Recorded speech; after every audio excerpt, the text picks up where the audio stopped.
Hari ini kita ingin menunjukkan tentang mesin jahit tepi halus. Ini adalah mesin Yamaha A5-3.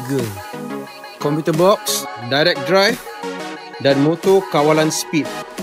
Sekarang kita lihat contoh jahitan dia ya. Mesin 3 benang.